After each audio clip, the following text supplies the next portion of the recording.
অপেক্ষার সময় যে কত কষ্টদায়ক সে যদি জানতো তাহলে আমাকে একা একা দাঁড় করিয়ে রাখতো না। বাবু, তুমি কখন এসেছো?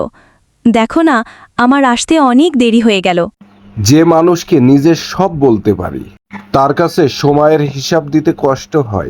শুধু একটু গুরুত্ব চেয়েছিলাম। অপেক্ষা জিনিসটা যে কত কষ্টের। তুমি রাগ করো না প্লিজ, আমি আসতামই। তুমিই তো আমার শেষ ঠিকানা। তাছাড়া দেখো, আমার বাড়িতে প্রতিদিনই আমার বিয়ের কথা উঠছে। এইভাবে লুকিয়ে দেখা করা আমার জন্য খুব কষ্টকর। চলো না, তুমি আমাকে নিয়ে চলো। আমি তোমাকে ভালোবাসি। তোমাকে ছাড়া আমি বাঁচব না। না প্রিয়তমা, তোমাকে চুরি করে নিয়ে পালাতে চাই না আমি। আমি তোমার বাড়িতে গিয়ে সবার সামনে বিয়ের প্রস্তাব দিতে চাই। ভালোভাবে গর্ব করে তোমাকে আমার জীবন সঙ্গী করতে চাই। কারণ তুমি আমার শুধু প্রেম নও, আমার সম্মানও।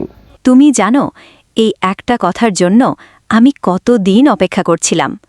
সবাই শুধু দোষ দেয়, কিন্তু তুমি যে আমার পাশে দাঁড়াতে চাও, আমাকে সম্মান দিয়ে তোমার ঘরে নিতে চাও, এটাই তো আসল ভালোবাসা। আমি ভাগ্যবতী, তোমার মতো একজন মানুষকে ভালোবেসেছি। প্রিয়তমা, আমি শুধু তোমাকে ভালোবাসি না, আমি তোমার সম্মানকেও ভালোবাসি।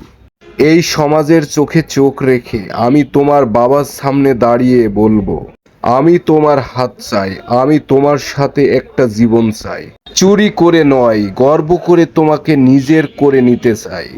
কারণ তুমি শুধু আমার স্বপ্ন না, তুমি আমার ভবিষ্যৎ। তুমি জানো, আজ তোমার কথা শুনে আমার মনটা অনেক শান্ত হলো। তুমি শুধু ভালোবাসো না, আমার জন্য দায়িত্বও নিতে চাও। এইটুকুই আমার জন্য সব। কিন্তু এখন আমাকে যেতে হবে। মা চিন্তা করছে, অনেক দেরি হয়ে গেছে। আর কেউ দেখে ফেললে সমস্যা হবে। তুমি ভালো থাকো। খুব তাড়াতাড়ি আবার দেখা হবে ইনশাল্লাহ। তোমাকে যেতে দিতে ইচ্ছা হচ্ছিল না, চলে গেলাম, খুব তাড়াতাড়ি তোমাকে বউ করে নিব।